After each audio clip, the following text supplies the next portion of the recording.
Our lady at my extreme left, Judy, please, would you care to introduce yourself to Kenyans in your own special way? Tell them who you are and what you do. There's your camera. My name is Wajira Wanjiru. I am a social justice activist, a firm believer that Kenya could be better. And I come out to the streets in trying to realize that different reality of justice, of equity, of social justice, of humanity. All right, thank you so much. How about you, sir? My name is James Mulamba. I am a revolutionary, a civic educator, a youth leader, and a campaigner for change. And I've been doing that for close to 5 years now. And we've not really changed this country, but we're on the right course because at least we're having the conversation. It starts with a conversation, then we change the mindset of the Kenyan people. Then when we get to the ballot, be it through by-elections or through the general election, I am sure we're going to make strategic change in the positions of leadership. All right, thank you. And last but not least. My name is Nelias Njuguna. I'm the legal advisor for the Kenya Human Rights Commission. I am happy to be back on this show. And at the Commission, we're still fighting for people's rights and to advance access to justice and human rights, promotion of human rights. Excellent. Thank you so much.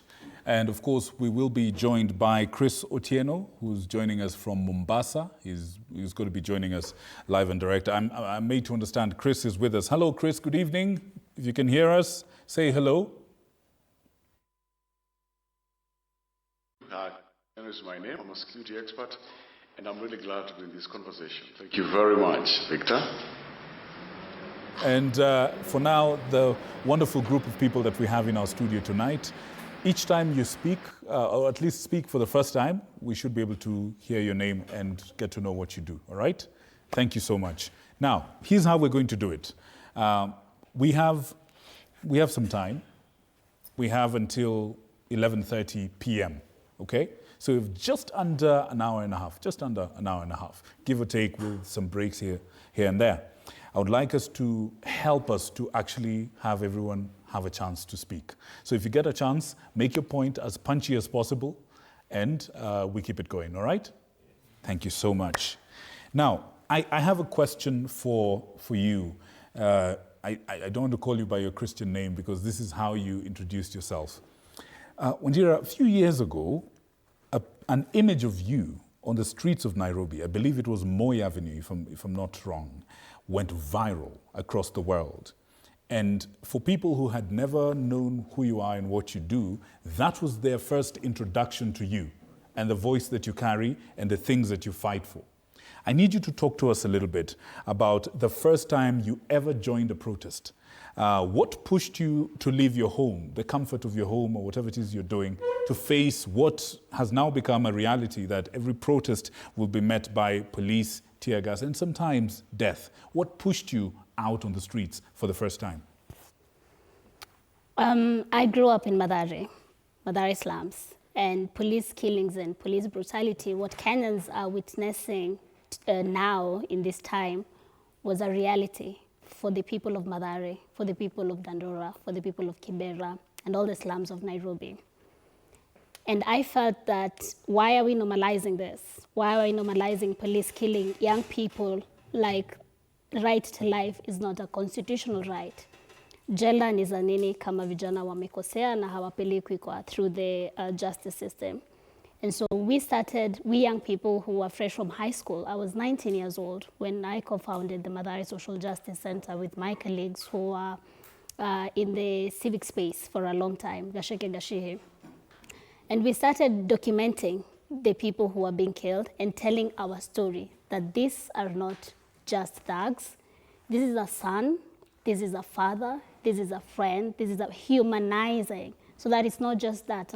So that when the media reports and says 5 thugs shot by police, we are saying this is our community member.